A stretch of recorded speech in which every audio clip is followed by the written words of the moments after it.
Very good morning everyone. आज 3 सितंबर Tuesday Nifty और bank Nifty के प्री ओपन मार्केट लेवल्स को एक बार देख लेते हैं। निफ्टी को अगर हम ध्यान से देखें तो एक अप ट्रेंड में है, लेकिन फिलहाल पिछले 2 दिन से हमने 30 अगस्त फ्राइडे को एक डोजी कैंडल बनाई थी ऑल टाइम हाई बनाने के बाद। कल भी हमने गैप अप के साथ एक ऑल टाइम हाई बनाया और लेवल्स को होल्ड नहीं कर पाए, लेकिन फिलहाल फ्राइडे के जो हाईस थे हम उसके ऊपर क्लोज होने में सक्सेसफुल हुए हैं। तो ट्रेंड तो अप है, लेकिन ऊपर से थोड़ा सा एक प्रेशर हमें मिल रहा है और नीचे से हम कोशिश कर रहे हैं कि अपने लेवल्स को होल्ड कर ले जाएं।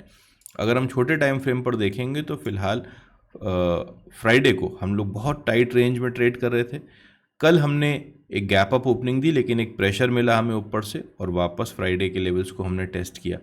अभी अगर हम स्ट्रक्चर को देखें, ये निफ्टी का 15 मिनट्स का टाइम फ्रेम है और अगर हम गिफ्ट निफ्टी को देखें तो gift Nifty almost flat trade कर रहा है, कुछ खास नहीं है गिफ्ट निफ्टी में।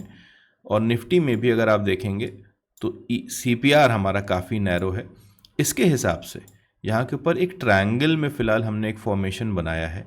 आज की तारीख में यानी ट्यूसडे को अगर निफ्टी अपने इन लेवल्स के ऊपर यानी 25,290 के ऊपर निकलना शुरू करता है तो हमारे लिए कुछ अप मूव की संभावना बन सकती है और हमारे लिए 320 एंड 330 के लेवल्स ऊपर की तरफ हो सकते हैं।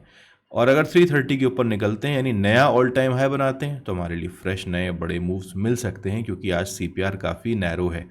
एक चीज़ का ध्यान रखिएगा, जब तक आप कल की रेंज में हैं, प्रीवियस डे की रेंज में हैं, आपके पास ज़्यादा बड़े टारगेट्स नहीं हैं, क्योंकि प्रीवियस डे में भी ज़्यादा बड़ा मूव नहीं हुआ है। तो प्रीवियस डे के जो रेजिस्टेंस लेवल्स हैं या सपोर्ट लेवल्स हैं वो आज की तारीख में आपके लिए सपोर्ट रेजिस्टेंस का काम करेंगे अगर आप इसी रेंज के अंदर ट्रेड कर रहे हैं।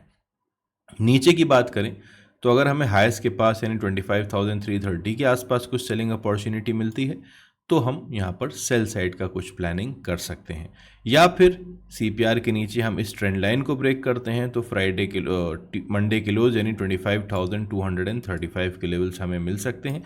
इसके बाद फर्दर और नीचे की संभावना बनती है, क्योंकि जगह काफ़ी ज़्यादा है नीचे मूव करने के लिए। तो एक बार फिर से समझ लीजिए, अगर हम CPR के ऊपर हैं और 25,290 के ऊपर निकलने में सक्सेसफुल हो जाते हैं, आज क्लोजिंग मिल जाती है, रीटेस्ट हो जाता है ये लेवल, तो हमारे लिए 320 एंड 330 के लेवल्स ऊपर की तरफ एज अ टारगेट हो सकते हैं और इसके ऊपर निकलते हैं तो फिर एक ट्रेंडिंग मूव भी मिल सकता है। अगर 330 के आसपास कुछ बेरिश सेटअप बनता है, कुछ रेजिस्टेंस मिलता है और हम EMAs के नीचे निकलते हैं, मैं बार बार EMAs की बात इसलिए करता हूँ क्योंकि अगर EMAs के नीचे नहीं निकलते हैं तो हमें EMA सपोर्ट देके ट्रेड में ट्रैप कर सकता है, जैसे कल हुआ या फिर फ्राइडे को हुआ। हमने बेरिश सेटअप बनाया ज़रूर, लेकिन EMA को सपोर्ट ले लेके हम बार बार ऊपर जाते रहे तो हमारे पास ज़्यादा जगह नहीं मिली और ट्रैप हुए बार बार सेलर्स। तो यहाँ पर 330 के आसपास अगर कोई रिजेक्शन मिलता है तो EMAs के नीचे निकलने पर, मैं 8 और 20 EMA यूज़ करता हूँ, उसके नीचे निकलने पर हम कुछ सेलिंग अपॉर्चुनिटीज़ देख सकते हैं CPR के टारगेट के लिए यानी 25,285 290 के टारगेट्स के लिए। ठीक है, निफ्टी में ये लोकेशन मैंने आपको बता दी है, इसके अलावा ज़्यादा कुछ है नहीं निफ्टी में। गैप अप ओपनिंग की सूरत में जैसे हम लोग हमेशा करते हैं, अगर एक ग्रीन कैंडल बनेगी ओपन होते ही तो हम रिट्रेसमेंट का वेट करेंगे और रिट्रेसमेंट के बाद जब मूव करेगा तो बाय करेंगे, और अगर ग्रीन कैंडल का लो ब्रेक हो जाता है तो हम सेलिंग अपॉर्चुनिटीज़ ढूंढ सकते हैं। गैप अप जब होगा तो EMAs थोड़ा दूर होंगे आपसे, तो फिर आपके लिए सेलिंग अपॉर्चुनिटीज़ में EMA को एज अ टारगेट रखा जा सकता है।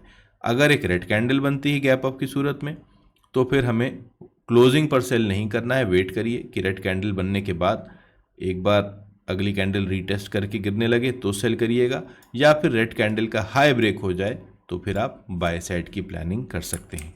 ये हो गया निफ्टी का सीन। ज़रूरी बात यह है कि अगर आपने अभी तक धन में अकाउंट ओपन नहीं किया है तो मैंने लिंक डिस्क्रिप्शन में दिया है, वहाँ से धन में अकाउंट ओपन कर लीजिए। धन की जो फैसिलिटीज़ हैं, account opening free of cost है। इसके साथ साथ आपको धन ट्रेडिंग व्यू से भी आप कनेक्ट कर सकते हैं और डायरेक्टली ट्रेडिंग व्यू के चार्ट्स पर आप कैश स्टॉक्स में, फ्यूचर्स या ऑप्शंस में डायरेक्टली ट्रेडिंग व्यू पर ट्रेडिंग कर सकते हैं अपने कस्टमाइज्ड इंडिकेटर के साथ, ये इस आइकन पर क्लिक करके ट्रेडिंग पैनल में।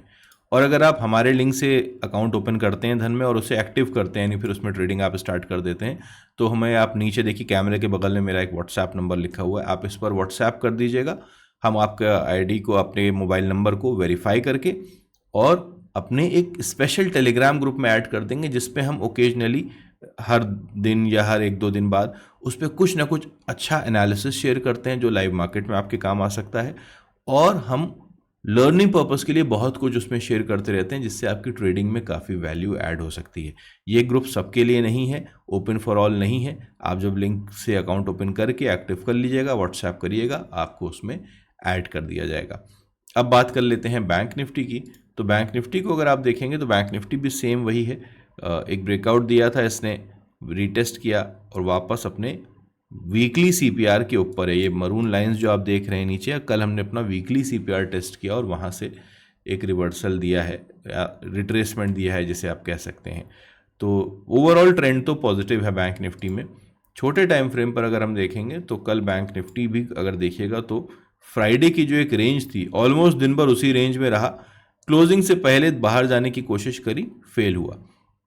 तो अभी भी हमारे पास 51,300 से लेके 51,540 या 250 पॉइंट का तकरीबन जो रेंज है, इसमें अगर आप हैं तो आपके पास कुछ बहुत ज़्यादा बड़े टारगेट्स नहीं हैं।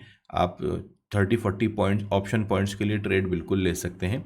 ये जोन जो है 51,340 से 51,300 बहुत स्ट्रॉन्ग सपोर्ट है।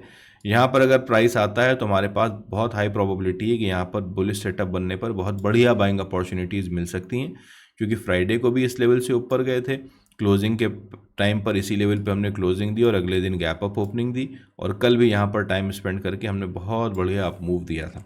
तो अगर हम 51,350 के आसपास, 320 के आसपास कुछ बुलिश सेटअप बनाते हैं, कुछ हैमर्स या टाइम स्पेंड करना शुरू करते हैं, तो यहाँ से बाइंग अपॉर्चुनिटीज़ ढूंढना ज़्यादा बढ़िया रहेगा। ये लेवल अगर ब्रेक होता है 300 का तो ही सेलिंग अपॉर्चुनिटीज़ इस लेवल में ढूंढना चाहिए। और दूसरी चीज़ ये है, सीपीआर बहुत नैरो है, तो संभावना है कि 2 दिन के कंसोलिडेशन के बाद शायद आज कुछ अच्छा मूव मिल जाए हमको। कल बैंक निफ्टी की एक्सपायरी रहेगी, आज फिन निफ्टी की एक्सपायरी है, जिस वजह से बैंक निफ्टी में भी काफ़ी वॉलेटिलिटी देखने को मिल सकती है। ईएमएज ऊपर की तरफ है, नीचे मैंने लेवल बताया 51,300 के आसपास सपोर्ट मिलता है तो बाइंग अपॉर्चुनिटीज, 300 ब्रेक होगा तो ही सेल करना है। ऊपर के लेवल्स पर जब तक आप ईएमएस के ऊपर हैं, यानी अबव दीज लेवल हैं 51,450, यहाँ पर भी बाइंग अपॉर्चुनिटीज़ हमारे लिए हैं। कल का हाई हमारा टारगेट हो सकता है 550 के ऊपर निकलते हैं तो हमारे लिए कुछ बड़े मूव हो सकते हैं, क्योंकि ये जब हमारा लेवल ब्रेक होगा, ये पूरी रेंज, तो हमें बड़े मूव्स मिल सकते हैं।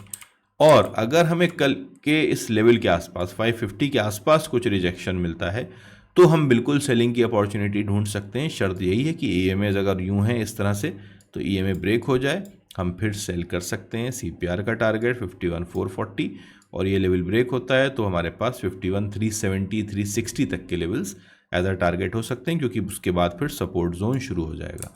गैप अप की सूरत में अगेन अगर हम कल के हाई के ऊपर गैप अप ओपनिंग देते हैं तो यहाँ पर अगर सपोर्ट मिले कल के हाई पर 550 के आसपास तो बाइंग अपॉर्चुनिटी है। या फिर जो हमारा रूल है कि ओपन होते ही अगर ग्रीन कैंडल बनती है थोड़ा ऊपर कल के हाई के ऊपर, तो आफ्टर अ रिट्रेसमेंट हम बाय करने की कोशिश कर सकते हैं। अगर ग्रीन कैंडल बनने के बाद होल्ड नहीं कर पाते और ग्रीन कैंडल का लो ब्रेक हो जाता है तो हम सेलिंग अपॉर्चुनिटी ढूंढ सकते हैं। और अगर रेड कैंडल बनती है तो भी रिट्रेसमेंट पर सेल करेंगे, या रेड कैंडल का हाई ब्रेक हो जाएगा तो हम यहाँ पर बाय करेंगे। आई होप आपको ये लेवल समझ में आ गए होंगे। मुझे अगर आज के दिन में कोई अच्छा एनालिसिस समझ में आएगा तो अपने टेलीग्राम ग्रुप में ज़रूर शेयर कर दूंगा। आप धन में अकाउंट ओपन करके एक्टिव कर लीजिए और उस टेलीग्राम ग्रुप में शामिल हो जाइए, तो वहाँ पर भी आपको एनालिसिस मिल जाएगी। आई होप आपका दिन अच्छा जाए आज। Have a profitable day and bye bye.